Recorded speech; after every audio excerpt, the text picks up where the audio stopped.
Bueno, vamos a probar. Espero que no. Bueno, les decía, ¿por qué es importante retomar también las características de la membrana plasmática? Porque a través de la membrana, las células empiezan a conectarse con las células que están a su alrededor. ¿Está? Ahí se empiezan a dar las conexiones entre las células, por lo que obviamente van a formar los tejidos. ¿Está? Hay diferentes tipos de uniones entre las células, que eso lo vamos a ver más adelante también, porque va a depender de la cantidad de matriz, por ejemplo, que presenta el tejido. O sea, hay muchos tipos de uniones celulares. Uno de ellos son los desmosomas. Y obviamente que ahí nosotros tenemos que considerar cuál es la estructura que presenta la membrana plasmática, ¿sí? Bueno, acá les muestro el dibujito. Esta es la membrana plasmática según el modelo del mosaico fluido. ¿Está? Recuerden que un modelo es una representación, ¿sí? Que realizan los científicos de diferentes estructuras. Está en este caso de la membrana plasmática. En este modelo del mosaico fluido se muestra cómo la membrana está formada por una bicapa lipídica, ¿sí? Que es lo que nosotros vemos acá en azul.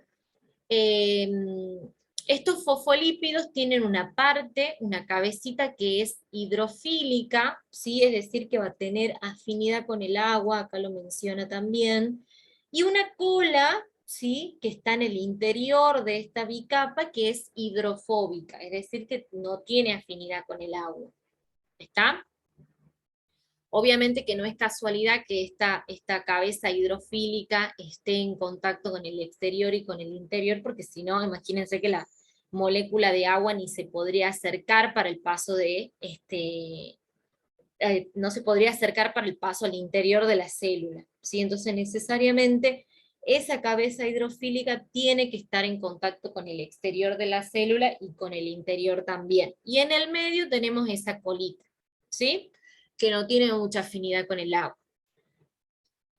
Y en esa bicapa lipídica están inmersas las proteínas, ¿sí? Que van La a partecita esa participar. blanca que tiene ahí ese dibujo, profe, ¿Cómo? ahí hay como una partecita blanca que tiene el dibujito. A ver, ¿y qué dice la referencia? No sé, ¿qué partecita blanca? Decime vos, a No, ver, para es que la busco. proquinas puede ser o proxinas, proxina. Proteínas, ¿estas decís vos? Sí, sí. Bueno, estas sí son las proteínas, que como les decía están inmersas, solo que acá se dibujaron el interior, se distinguió el interior con con un color más clarito. Estas proteínas están inmersas en esta bicapa y participan en el transporte activo. ¿Está?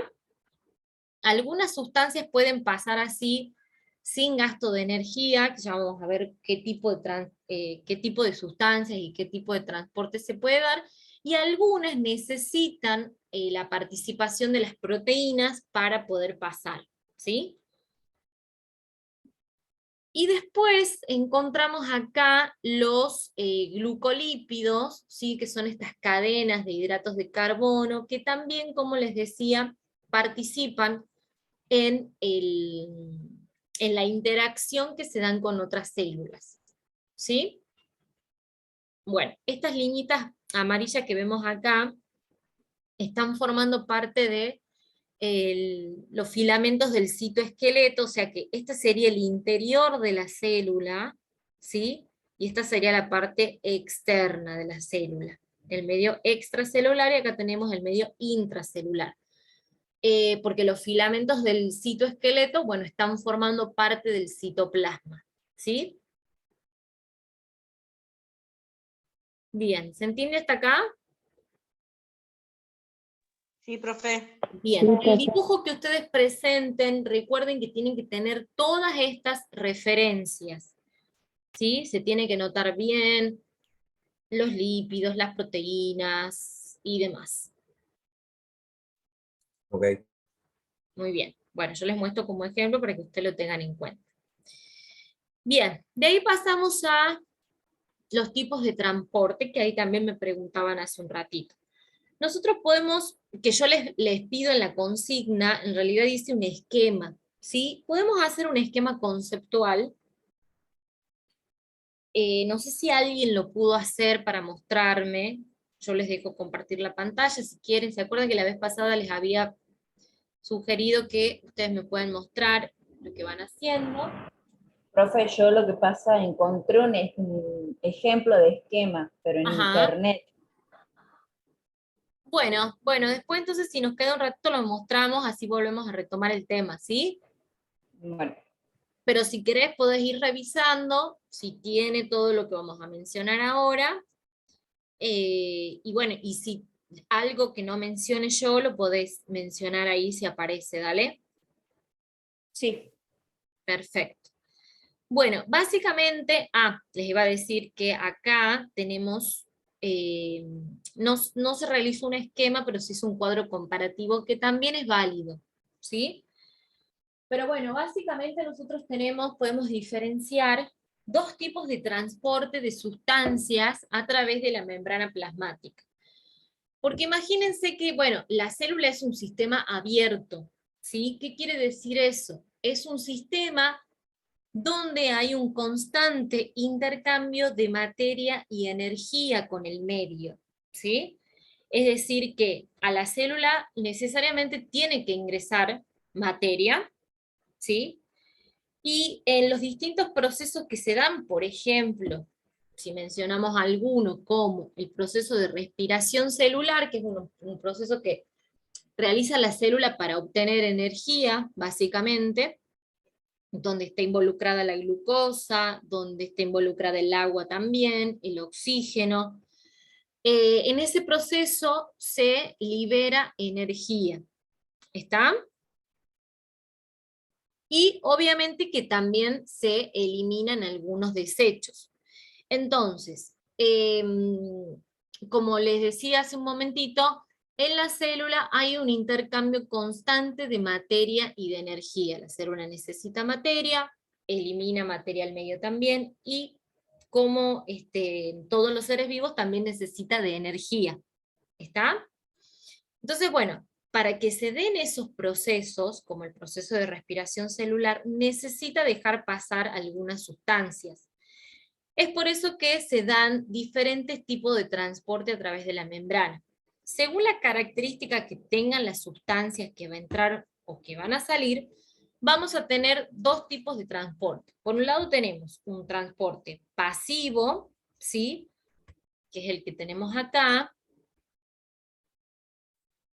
donde no se requiere un gasto de energía por parte de la célula. Esa es una de las características más importantes, ¿sí? Es un proceso que se da de manera espontánea, de difusión, ¿sí? De sustancias a través de la membrana. Es decir que algunas sustancias van a pasar sin que la célula necesite destinar energía para eso. Ejemplo de esto es la difusión simple, ¿sí? Donde se da, como les mencioné acá, el paso de algunas moléculas pequeñas, ¿sí? Que por lo general no presentan carga eléctrica, como por ejemplo es en el caso del oxígeno o el dióxido de carbono, que se elimina en algunos procesos, ¿sí? Después tenemos, por ejemplo, también la ósmosis, ¿sí? Que es es un caso especial de difusión también, y es un proceso por el cual el agua puede pasar a través de la membrana plasmática también, sin necesidad que la Profe, donde dice célula... su concentración es menor, ¿Cómo? arriba, ¿cuál es el ejemplo ese? ¿De qué, perdón? De lo que me está contando usted, digamos. ¿De la Ah, difusión no, es simple? lo mismo, sí, sí, sí, sí. Sí, son... Sí, sí, no, Sí, decime. No, ya lo leí, digamos, era lo mismo que me está comentando usted, digamos, perdón. Ah, bien, no, está bien. Recuerden que si necesitan preguntar algo, pueden activar el micrófono y directamente hablan, ¿sí? Porque por ahí yo, bueno, me pongo a hablar y quizás no hago pausas para permitirles ese momento de pregunta, entonces por eso, sí, porque yo, bueno, ahora no los estoy mirando, así que ustedes activen el micrófono y pregunten, ¿sí? No importa si me interrumpen, no pasa nada. Bueno, les decía, entonces acá creo que lo que preguntabas por ahí era, eh, a ver, para que se entienda, dentro del transporte pasivo nosotros podemos encontrar distintos tipos de transporte. Por ejemplo, la difusión simple, por ejemplo, la ósmosis, ¿sí? Por ejemplo, la difusión facilitada. O sea, son diferentes tipos de transporte porque tienen que ver mucho el tipo de sustancia que va a pasar, pero todos esos transportes se los agrupa dentro del transporte pasivo. ¿Se entiende? Sí, profe. Bien, muy bien. Y bueno, obviamente que la concentración, que creo que es lo que por ahí vos querías preguntar, en el caso de la difusión simple va a tener que ver la concentración de las sustancias en el interior y en el exterior de la célula, ¿sí? Y después, por otro lado, que acá en este cuadrito, por ejemplo, lo podríamos mejorar. ¿Por qué? Porque no queda muy claro que la bomba de sodio y potasio, por ejemplo, y la endocitosis o el transporte de por medio de vesículas, los dos se encuentran en un gran grupo que es el transporte activo. ¿Sí? Entonces yo acá arriba pondría, para que se entienda, no sé si voy a poder escribir, sí, transporte activo, ¿sí? Transporte activo. Entonces, en estos tipos de transporte, ahí podemos incluir lo que se describe acá, que es un tipo de transporte que necesita energía por parte de la célula, como es en el caso de la bomba de sodio y potasio. Pero por otro lado también tenemos otros transportes activos, como los transportes que se dan a través de las vesículas, ¿sí? Que, bueno, es más que nada para transportar moléculas o sustancias que son las moléculas, mejor dicho, un poco más grandes, un poco más complejas. Entonces ahí se forman vesículas en el interior de la célula, por ejemplo, para eliminar algunas sustancias que son de gran tamaño, ¿sí? Algunas moléculas que son de un tamaño un poco más grande. En ese tipo de transporte vamos a encontrar la exocitosis, ¿sí? Exocitosis quiere decir cuando se elimina del interior hacia el exterior de la célula, por eso es exocitosis. Endocitosis, cuando la célula va a entrar alguna sustancia a través de vesículas. Y pinocitosis, ¿sí? Que no sé si aparece acá, pero bueno. ¿Cuál es la diferencia de endocitosis y pinocitosis? La pinocitosis es cuando las sustancias están en estado líquido, ¿sí? Bien, ¿se entendió hasta acá? Sí, profe. Sí, sí. Perfecto. Bueno, si lo hacen en un esquema, quizás no es necesario desarrollar o explicar todo el proceso. ¿Está? Solo vamos a mencionar, ya saben que en los esquemas conceptuales por ahí no es necesario describir todo, poner mucha información, lo vamos explicando más que nada con conectores, hacemos pequeños cuadritos donde explicamos el proceso. ¿sí? Y aparte, esto está en la teoría, lo pueden buscar en algún libro de biología también, ¿sí? Acá en el cuadro, bueno, ya necesariamente tengo que describir porque se supone que voy a comparar, ¿está? Sí. Bien. Bueno, y llegamos al punto número 2, ¿sí? Acá en el punto número 2, ustedes tienen que hacer una descripción histológica del limbo esclerocorneal, ¿sí? Y explicar cuál es su importancia. Bueno, acá en las descripciones que nosotros vamos a hacer tenemos que tener en cuenta cuáles son las características del tejido, cuáles son las capas, cuáles son las células que se destacan, por ejemplo. Y lo digo en esta estructura, pero así va a ser en general para todas, ¿sí? En el punto número 3, a ver, creo que les pido, sí, cómo está formada histológicamente la córnea. Recuerden que histo viene de tejido, es decir, que acá nosotros vamos a destacar esa característica. ¿Sí? Ya no nos centramos tanto dónde está ubicada y demás, sino que necesitamos, por ejemplo, ven como yo les pedía de la córnea, bueno, acá les muestro este dibujito también, cuáles son las capas que presenta el tejido, ¿sí? Y obviamente, a ver, por ejemplo acá, yo no necesito ahora que ustedes me hagan un dibujo, si yo les pido un dibujo sobre la córnea, por ejemplo, donde nosotros podamos identificar las distintas capas que tiene, si ustedes me dibujan solo esta parte que corresponde a un corte sagital del globo ocular para poder señalar dónde está la córnea, no es lo que yo estoy pidiendo ahora, ¿sí? Yo necesito esto, donde nosotros podamos diferenciar las distintas capas que presenta. ¿Se entiende? Esto se agregó acá solo para, es como una... a ver, se muestra dónde está ubicada la córnea, pero se hace una especie de zoom para poder ver las características que presenta El dibujo de histológicamente. la derecha, entonces vendría siendo como una referencia, ¿por qué? Hola, no escuché bien. Hola, ¿me Sí, escucha? Le pregunto si el dibujo de la derecha vendría siendo una referencia que no es necesario agregar. claro, es como una referencia para, bueno, para determinar, a ver, bueno, acá está la córnea, esta es la ubicación topográfica que tiene, pero hacemos como, le ponemos una lupita y podemos ver las características del tejido. Pero no es necesario que lo agreguen a esta parte, ¿sí?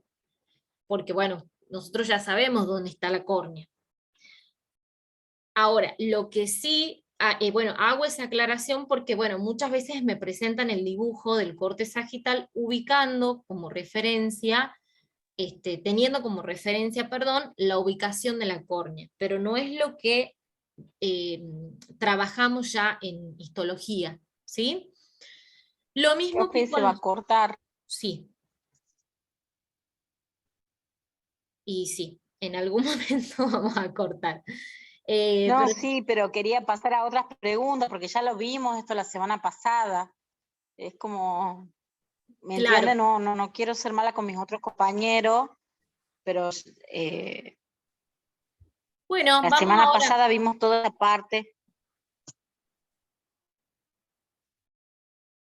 ¿A qué punto vamos entonces? A ver.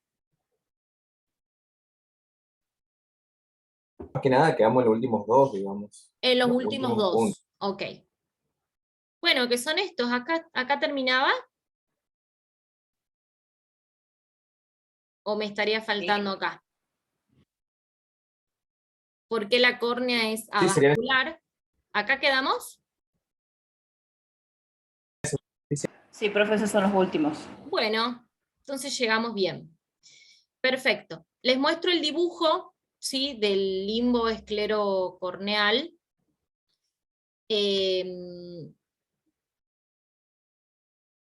tenemos que mostrar estos detalles en los dibujos, ¿sí? Bien, después les pido el dibujito de la córnea, cuáles son las características de la misma que permiten el paso de la luz, porque eso es importante también. Cómo se dispone, tienen que explicar acá cómo se dispone el tejido para que la luz pueda atravesarlo. Imagínense que no todos los tejidos presentan las mismas características porque, por ejemplo, la piel, nosotros no podemos ver la luz a través de la piel.